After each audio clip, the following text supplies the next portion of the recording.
Marzuki Muhammad adalah penulis lirik Jogja Istimewa yang populer di akhir tahun 2010. Lirik lagu ini terinspirasi dari pidato Sultan Hamengkubuwono ke-9.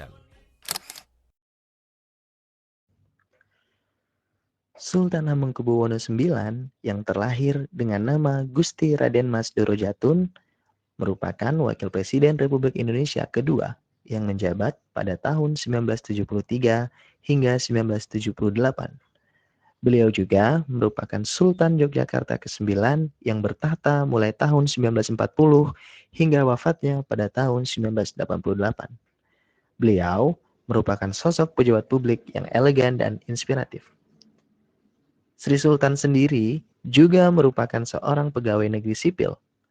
Kartu PNS milik Sri Sultan diterbitkan oleh Badan Administrasi Kepegawaian Negara atau BAKN dan ditandatangani oleh Kepala BAKN saat itu A.E. Manihuruk di Jakarta pada 1 November 1974. Di dalam kartu PNS tersebut tertulis Sri Sultan menjadi pegawai pada 1940, beberapa tahun sebelum Indonesia merdeka.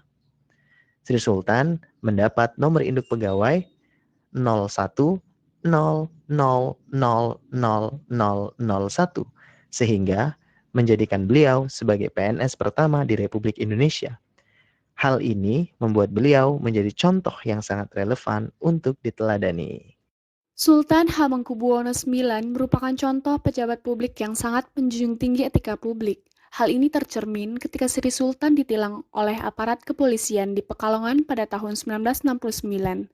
Sultan saat itu tengah dalam perjalanan menuju ke Tegal. Rupanya, beliau melakukan pelanggaran lalu lintas dan lantas dihampiri oleh Polantas. Polisi tersebut bernama Royadin dengan pangkat brigadir. Meski Sultan begitu disegani oleh warga sebagai raja dan juga pemimpin daerah, Sultan sama sekali tak melakukan perlawanan atas penindakan dimaksud. Sultan pun tak ngamuk-ngamuk seperti yang dilakukan pejabat atau pelanggar lalu lintas zaman sekarang. Sultan juga tak menggunakan kekuasaannya untuk menekan polisi dengan pangkat brigadir itu. Bahkan Sultan meminta agar Brigadir Royadin beserta keluarga dipindah tugaskan ke Yogyakarta, seraya memberi mandat agar pangkat Royadin dinaikkan satu tingkat atas aksinya menegakkan hukum dengan tegas. Peristiwa tersebut merupakan contoh yang sangat baik dalam penerapan etika publik, khususnya oleh ASN.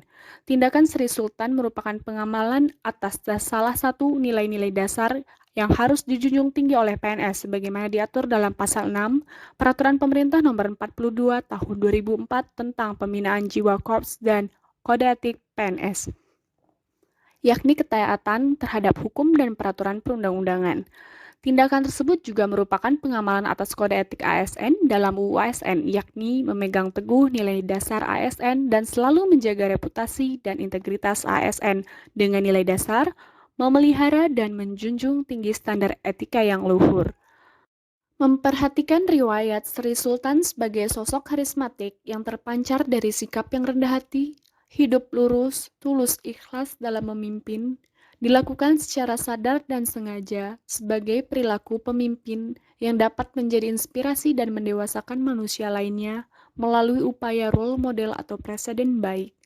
Pemikiran mengembangkan tokoh Sri Sultan sebagai tokoh panutan dalam menerapkan etika publik dapat menumbuhkan inspirasi bagi Indonesia di masa kini dan masa depan. Dengan demikian, Sri Sultan Hamengkubuwono ke-9 merupakan suri tauladan yang sangat layak dan relevan hingga kini bagi para ASN, khususnya dalam hal penerapan nilai-nilai etika publik. Hal tersebut tercermin dari sikap beliau yang berkenan menerima tilang dari aparat kepolisian dan justru malah memberikan apresiasi yang tinggi terhadap penindakan dimaksud. Terlebih, Sri Sultan sendiri juga merupakan ASN sama seperti kita. Dengan kapasitas pribadi beliau yang sedemikian luhur sebagai raja, ditambah sikap yang ditunjukkan dalam berkehidupannya, membuat beliau menjadi gambaran penerapan etika publik ASN yang ideal. Sebagai bagian dari sistem pelayanan publik, sudah seyogyanya ASN meneladani sikap yang ditunjukkan oleh Sri Sultan Hamengkubuwono IX ini. Kita bisa memulainya dengan melakukan beberapa langkah, mulai dari diri sendiri hingga lingkup yang lebih luas lagi. Pertama, kita bisa memulai dengan menanamkan hal-hal yang baik dan bijaksana pada pola pikir kita.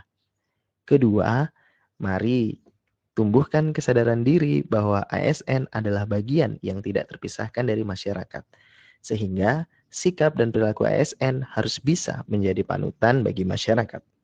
Dan yang ketiga, mari bersama kita galakkan budaya apresiasi terhadap diri sendiri dan orang lain.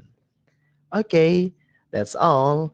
Semoga video ini bisa jadi pengingat dan pelecut semangat bagi kita untuk menjadi ASN yang profesional dan bijaksana. See you!